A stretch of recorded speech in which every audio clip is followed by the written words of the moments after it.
It is now Fortnite Season 12 or Chapter 2 Season 2, however you want to look at it, and people are still playing Fortnite as if they're playing the World Cup in a regular solo game. There's a lot of sweaty players out there, including myself, and you got to do some things right if you want to set yourself up to win. Even though it feels like skill-based matchmaking, maybe they made a change to it, and it feels like it's a little bit better in terms of it's matching sweaty players against sweaty players, and hopefully for lesser skilled players, it's matching you against lesser skilled players. But either way, I got some notes for a great strategy that helps you win these solo games pretty easy, and hopefully it won't take that long for you guys either. So it's your bro Rodey. Let's hop right into it. Shoot this guy. Look what it does.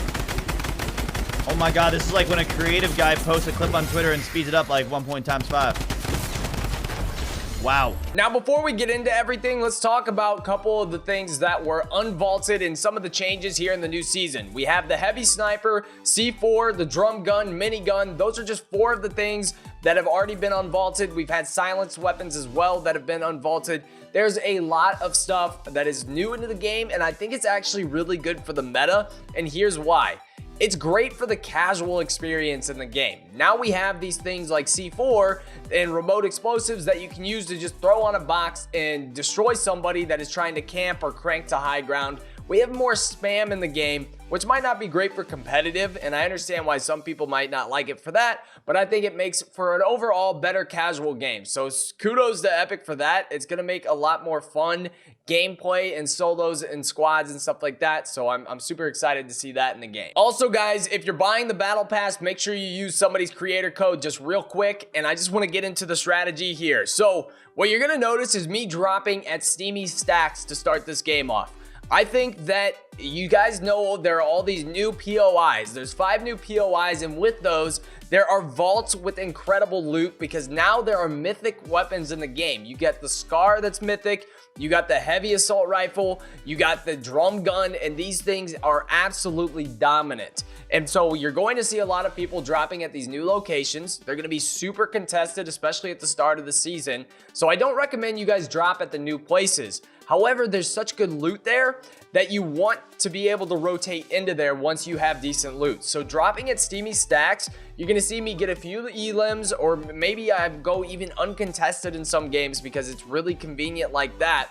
Whenever you're going to some of these older POIs, you land there, you loot up, and then you can glide right on over to this nearest POI, the little cruise ship, and this is where you get a quick elim. You can vault up and loot up all of the stuff there. The vaults have so much good loot, which is why I recommend you guys rotate in there. The way you get into the vaults is just by getting a key card from some of the NPCs in the game, the little bots that are walking around there. So make sure you guys we're gonna learn more and more about these places, but this is where you get the best possible loot. And whenever you do that, you're setting yourself up from the start of the game to have an amazing mid game. So if you can successfully land and loot up something like Steamy Stacks right next to one of these new POIs, and then you rotate in there and you slay out, you're setting yourself up, and I guarantee you're gonna have incredible loot going into the rest of the game. One quick tip, now I know this isn't something that's huge, but I do recommend that you guys include slurp trucks in your rotation. So Steamy Stacks, luckily, again, being the example for this video,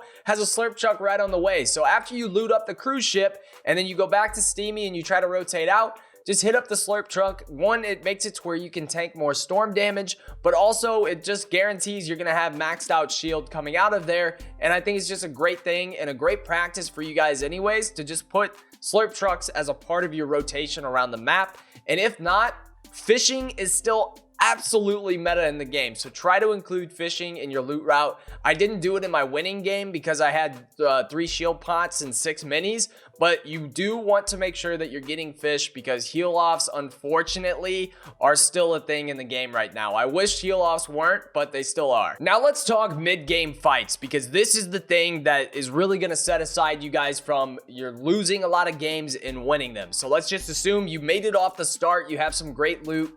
I want you guys to really take into mind the new meta in the game right now. So C4, RPGs, anything like this, explosives that you can use. The new decoy grenades are absolutely super cool and great for winning early game fights and mid game fights too, especially right now while it's still tricking a lot of people.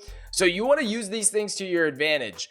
Of course, it's helpful to have like a SCAR and a good shotgun, but I suggest that you use 2 slots for heals, 1 for some type of explosive or decoy grenade or something like that, and then 2 slots for your regular guns like your SCAR or your shotgun. And what you're going to see is don't use your C4 whenever you're leading into a fight. This is a mistake I made, and I'll show you guys an example where I lost a fight where I tried to lead with the C4 and then I got lasered as I was doing that, and it just put me on defense for the rest of the fight where this guy was now coming at me and there wasn't a lot I could do. So let's show you a situation where C4 actually works, and this is where you get somebody weak first, and you can pair this with a decoy grenade also. It's something I did and it worked out so well.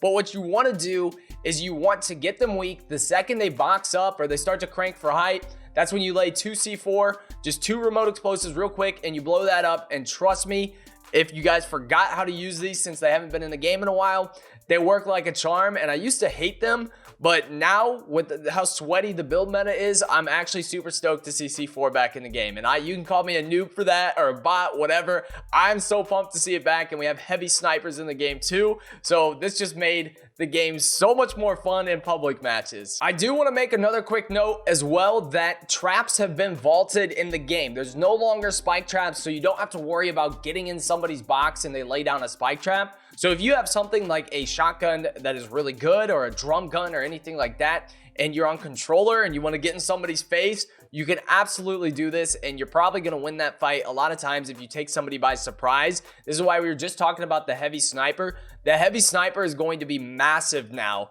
because you can heavy snipe into somebody's box if you take them by surprise, get right in their face. If you get the first shot in the fight, you're most likely going to win that.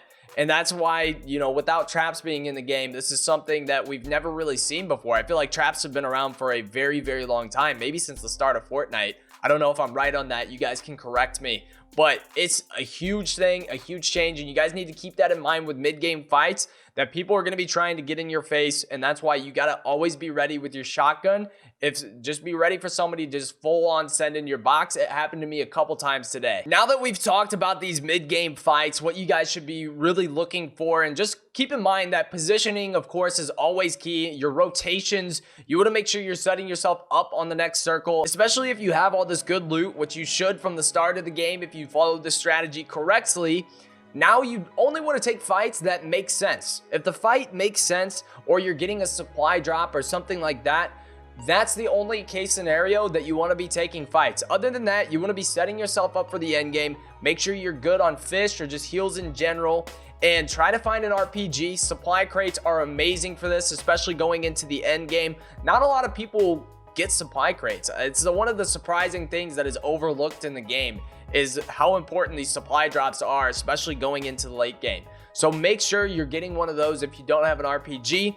And then once you're set up with explosives, you have decent weapons, and you have your heals, you're absolutely good for the end game. The end games, trust me, you're probably going to lose some. I'm going to show you an example right here of me losing an end game where I got cocky and I tried to spray somebody and then I got sprayed back, and it ended up not working out well for me. The way you guys got to try to avoid these situations is by trying to position yourself on the outside of 2 other players. So let's say there's 3 people left alive, you're one of those 3, and there's 2 other players. You want to be on the outside of those 2 other players.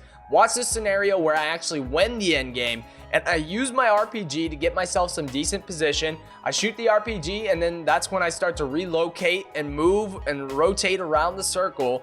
And this is the best possible practice that's going to help you guys close games. A lot of you guys talk to me about choking games and how it happens to you, and trust me, it happens to me too. But the way you avoid this is by just really focusing and being aggressive with your positioning. A lot of you, I feel like, play too timid at the end game, too scared, and you don't just take what's yours, especially when it comes to positioning around the map. So whenever you're being more intense with this, you're using your RPG to shoot, and then you're moving, you're not just spamming the RPG.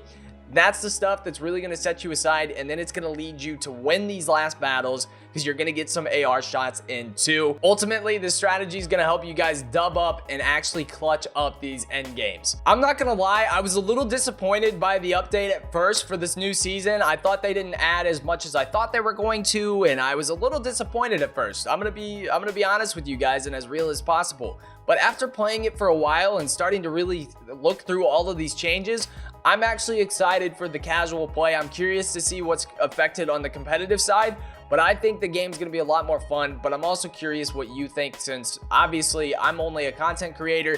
You guys make up a large amount of the player base and all that, so I just want to hear your feedback. This has been Cole. Guys, if you want to check out Twitch, come check us out on twitch.tv/rodeybros and hang out with us on stream. We're going to be streaming a ton this season, and I would love to see you guys there. Other than that, we'll be doing more videos soon, so I'll see you all in the next one.